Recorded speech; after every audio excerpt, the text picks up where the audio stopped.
Charge.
నా మనవడు sir, నా మనవడు బస్తీలో కార్పొరేషన్ పైపుల్లో వచ్చే మంచినీళ్లు తాగి చచ్చిపోయాడు సార్.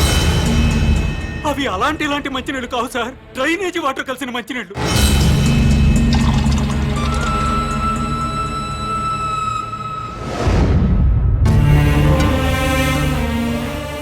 పొద్దున్నే పెద్దవాళ్ళు బాత్రూమ్లకి టాయిలెట్లకి వెళ్తే ఆ పైపుల్లో వచ్చే చండాలం అంతా మేము తాగే మంచినీళ్ల పైపుల్లో కలుస్తున్నాయంటే ఎంత దుర్మార్గమో చూడండి సార్. ఎన్నిసార్లు చెప్పినా అధికారులు పట్టించుకోవట్లేదు సార్. ఈ విషయం మంత్రి గారికి చెప్పడానికి వెళ్తే అపాయింట్మెంట్ కూడా ఇవ్వలేదు సార్ మాకు. మంత్రి గారు ఇంట్లో కూర్చొని తీరిగ్గా క్రికెట్ మ్యాచ్ చూసుకుంటున్నారు సార్. కనీసం మంత్రి గారు ఫోన్ లో అయినా దొరుకుతారేమోనని ఫోన్ చేశాం సార్. మంత్రి గారు ఢిల్లీ క్యాంప్కి వెళ్ళారండి, వారం రోజుల తర్వాత వస్తారు. మంత్రి గారి ఫోన్ ఎత్తి మంత్రి గారు ఢిల్లీ వెళ్ళారని చెప్పారు సార్. ఏం చేయాలో తెలియక అధికారులను నిలదీద్దామని వాటర్ బోర్డు ఆఫీస్కి వెళ్ళాం సార్.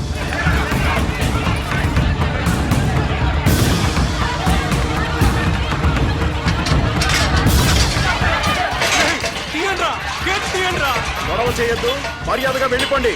మీరు నాశనం అయిపోతారా?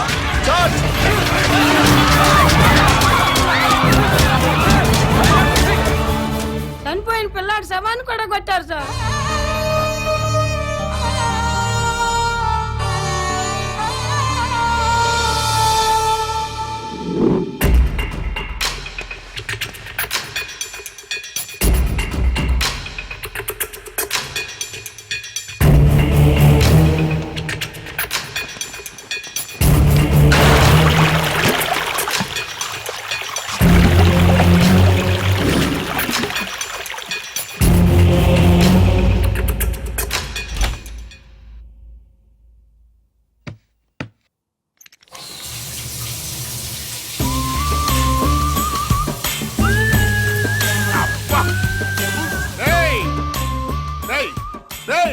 ఎవడరా అక్కడ? ఈ బాత్రూమ్ లో నీళ్ళేంట్రా? అబ్బా, వాసన వచ్చేస్తున్నాయి. ట్యాంక్ చెక్ చేయండి రా.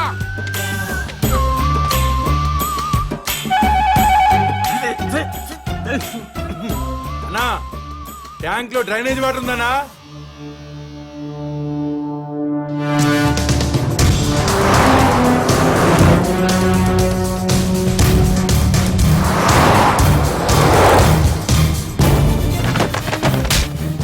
మంత్రి గారి వాటర్ ట్యాంక్ లో డ్రైనేజ్ కలుస్తుంటే చెక్ చేసుకోవద్దురా.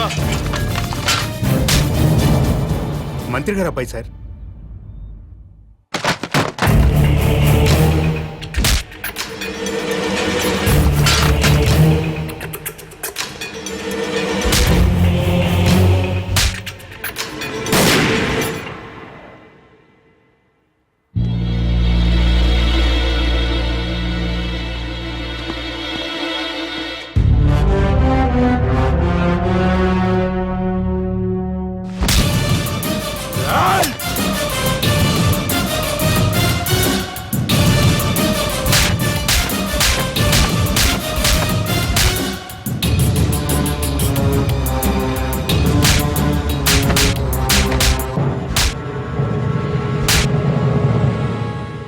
2 నిమిషాల్లో నీ బాబు ఇక్కడ ఉండాలి.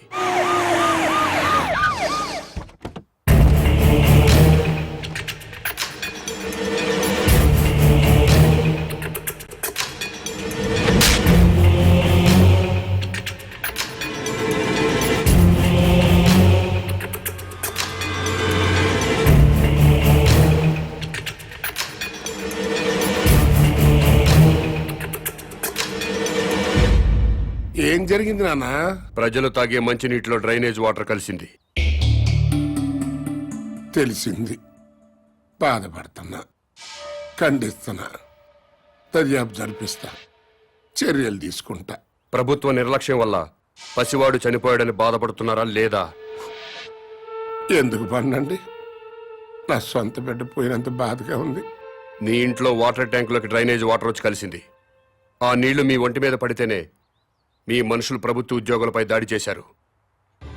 అవే నీళ్లు తాగి ఈ ప్రజలు చనిపోతే మీ మనుషులు ఎందుకు స్పందించలేదు? ప్రజలు బాధపడుతుంటే మీరు స్పందించలేదు, కానీ మీకు బాధ వచ్చినప్పుడు మాత్రం వెంటనే ఎందుకు స్పందించారు? తప్ప కాదా? తప్ప కాదా?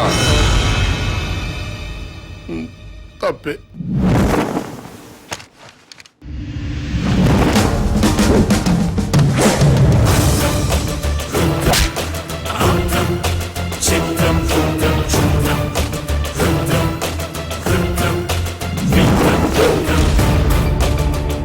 బిడ్డ చనిపోయాడన్న బాధతో ప్రజలు దాడి చేయబోతే వాళ్ళని లాఠీలతో కొట్టి కుక్కల్లా తరిమారు. తప్పు లేదు, లా అండ్ ఆర్డర్ మెయింటైన్ చేయాల్సిందే. మరి మంత్రి గారి కొడుకు వాళ్ళ మనుషులు దాడి చేస్తుంటే ఎందుకు మీరు లాఠీ చార్జ్ చేయలేదు? తప్పా కాదా? తప్పా కాదా? తప్పే సార్, బట్ మేము డ్యూటీ ప్రజల కోసం చేయట్లేదు, ఎమ్మెల్యేల కోసం, మంత్రుల కోసం చేస్తున్నాం. వాళ్ళు ఏం చెప్తే అదే చేస్తున్నాం. ఎందుకంటే వాళ్ళకి నచ్చిన పోలీసుల్ని వాళ్ళ నియోజకవర్గం స్టేషన్స్ కి ట్రాన్స్ఫర్ చేయించుకుంటారు. అందుకే వాళ్ళు ఏ వెధవ పనులు చేయమన్నా సిగ్గుపడకుండా చేస్తున్నాం. మమ్మల్ని కూడా చెప్పుతో కొడతారో ఉమ్మేస్తారో మీ ఇష్టం. ఎవడో అధికారంలోకి వస్తే వాడు పోలీసులతో ఫుట్బాల్ ఆడుకోవడం తప్పా కాదా? తప్పే. మీరు పదవుల్లోకి వచ్చింది ప్రజల మీద బతకడానికా, ప్రజల కోసం బతకడానికా? ప్రజల కోసమే. అంటే ప్రజల్లా బతకాలి. అవునండి. ప్రజల్లాగా ప్రజలతోనే బతకాలనుకుంటే ప్రజలు సంతోషంగా ఉన్నప్పుడే మీరు సంతోషంగా ఉండాలి. అవునండి. ప్రజలు ఏడుస్తున్నప్పుడు మీరు ఏడవాలి. అవునండి. ప్రజలు ఏం తిని బతుకుతున్నారో అదే మీరు తిని బతకాలి. అవునండి. ప్రజలు డ్రైనేజీ వాటర్ తాగితే అవి మీరు తాగాలి. అది ఎట్టకుదు. రండి, ప్రజల్లా బతుకుదురు గాని.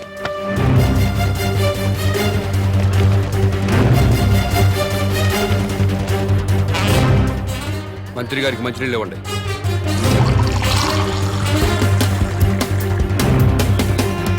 తాగు. నేను తాగలేదు, నువ్వు తాగలేవా? తాగు తాగు. రోజు మేము తాగేది అయ్యే. తాగు తాగు.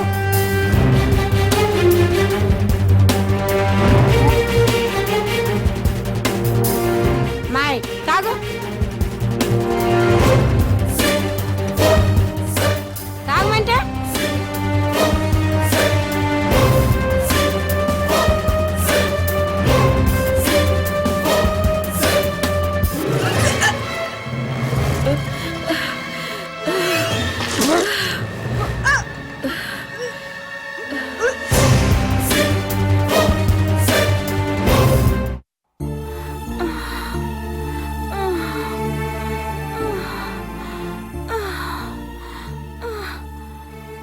నీళ్లు తాగాక బస్తీలో పిల్లోడు చచ్చాడు. అమ్మా, నేను చేస్తానేమోనండి. ఏం లేదులేవే, మోషన్స్ ఎక్కువయ్యి ఒంటో నీరంతా పోయింది, అందుకే ఆ నీరసం. సెలైన్ ఎక్కిస్తున్నారు కదా, ఏం కాదులే.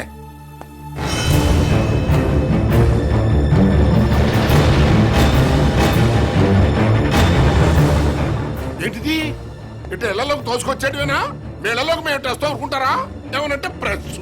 మా ప్రైవేట్ జీతాలు ఉండవు. ఉండవు. ఏ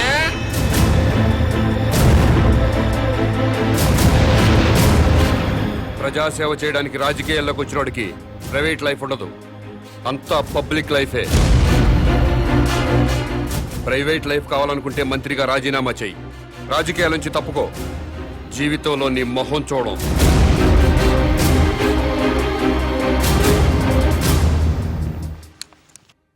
రాని రాని ఆపు ఆపు ఆపు ఆపు.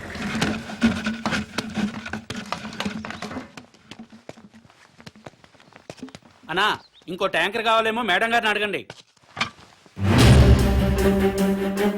ఎవరిని మేడం గారు అంటున్నావు? మంత్రి గారి భార్యనండి. బస్తీలో మంచినీళ్లు సప్లై చేసేటప్పుడు బస్తీలో ఉన్న ఆడవాళ్లను ఇలాగే మేడం గారిని గౌరవంగా పిలుస్తావా? ఇలాగే గౌరవంగా పిలుస్తావా అని అడుగుతున్నాను. ఓయ్, మీకే చెప్పేది, దున్నపోతలో ఉన్నారు. ఓ అని తోసుకురాపోతే లైన్ లో రావచ్చు కదా. ముందుకు వచ్చారంటే మొహం బయలుదేరి వెళ్ళు. ఏయ్, ఏం పని అదే? ట్యాంకర్ పంపించామంటే మేము మంచిగా తాక్కర్లేదా? ప్రజల్లా బతకండి. ఆహా, అది ఎలాగో తమరే సెలవే ఉండే. బస్తీకి వెళ్ళండి, ట్యాంకర్లు వస్తాయి. అక్కడ ఉన్న ఆడవాళ్లతో పాటు మీ ఆడవాళ్ళను కూడా బిందెలతో మంచినీళ్లు పట్టుకోమని చెప్పండి.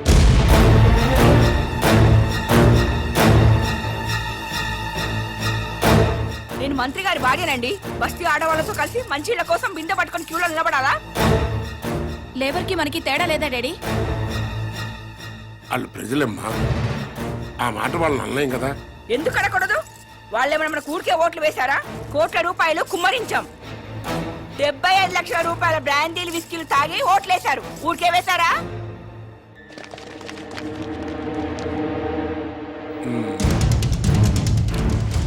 ఆ మాట నాకు అనాలనే ఉంది, కానీ పబ్లిక్ లో అనలేం కదా.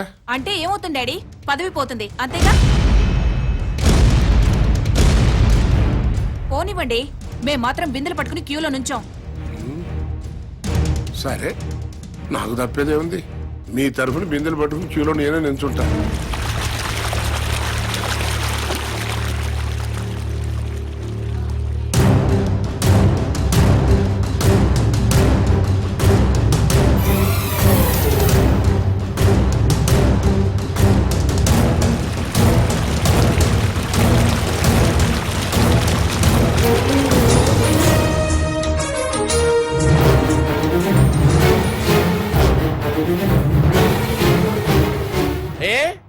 బిందెలతో నిలబడి లైన్లో నీళ్లు పట్టుకోవడానికి ఎందుకు బాధపడుతున్నారు?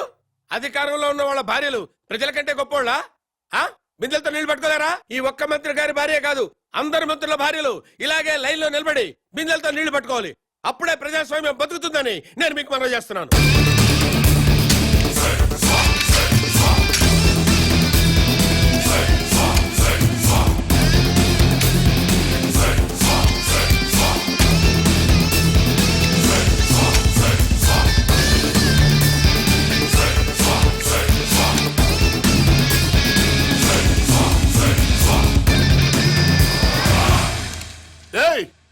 అదేంటయ్యా, బాత్రూమ్లకు తాళాలేస్తున్నాయంటే? మీరు ప్రజల్లా బతకాలి కదండి. ఏంటయ్యా ప్రజలు వాళ్ళలాగా బతకాలంటే మా బాత్రూమ్లకు తాళాలేయాలా? చెంబులు తీసుకుని రోడ్డు మీదకి వెళ్ళండి. స్టేట్ లో చాలా ఊళ్ళలో మరుగుదొడ్లు లేక ఆడవాళ్లు చెంబులు పట్టుకుని రోడ్ల మీదకి, రైల్వే పట్టాల మీదకి, టాయిలెట్కి వెళుతున్నారు. మీరు కూడా ప్రజల్లా బతుకుదాం అనుకుంటున్నారు కదా, అందుకే చెంబులు పట్టుకుని రోడ్డు మీదకి వెళ్ళాలని తాళాలు వేశాను.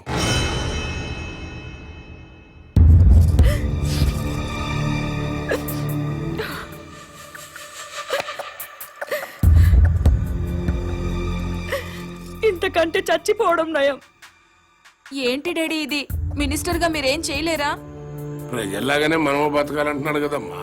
ప్రజలంతా చికెన్ గునియాతో బాధపడుతున్నారు, మనం కూడా చికెన్ గునియా తెచ్చుకోవాలా? లవ్ పేరు చెప్పి ఆడపిల్లల మీద యాసిడ్ పోసి చంపుతున్నారు, మనము చంపాలా? ఆర్గ్యుమెంట్ వద్దమ్మా, ఈ సమస్యకి ఒక్కటే పరిష్కారం. మనం జనంతో పాటు చెంబుట్టుకుని రోడ్డు మీదకి వెళ్ళకూడదు అనుకుంటే నేను ఎమ్మెల్యేకి రాజీనామా చేయాలి,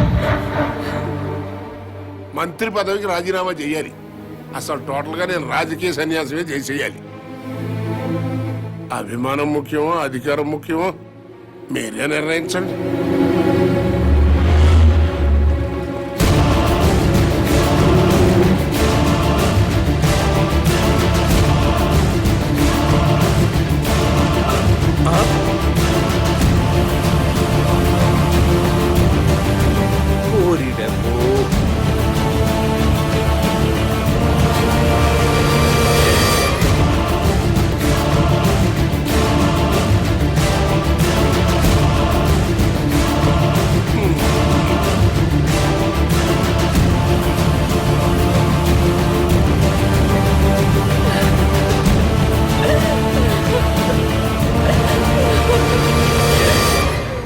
మంత్రి గారు,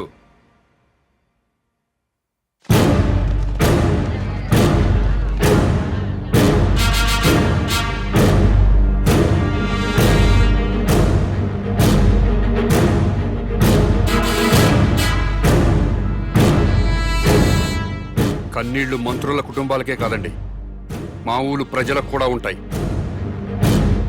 మా ఆడవాళ్లకు కూడా ఉంటాయి. నలుగురిలో మొగుడు ముందు నిలబడడానికి కూడా ఆడది మొహాట పడుతుంది. అలాంటిది పొద్దున్నే చెంబు తీసుకుని రోడ్డు మీద నిలబడాలంటే ఎంత సిగ్గుపడుతుందో, ఎంత అవమానంతో చచ్చిపోతుందో తెలీదా సార్ మీకు? ఈ దేశంలో అన్నిటికంటే ఉప్పు చీప్ సార్. ఉప్పు కంటే కూడా ఆడదాని పరువు చీప్ అనేలా మీలాంటి నాయకులు ప్రవర్తిస్తున్నారు. మనుషులైతే సిగ్గుపడండి, మనసుంటే ఆలోచించండి.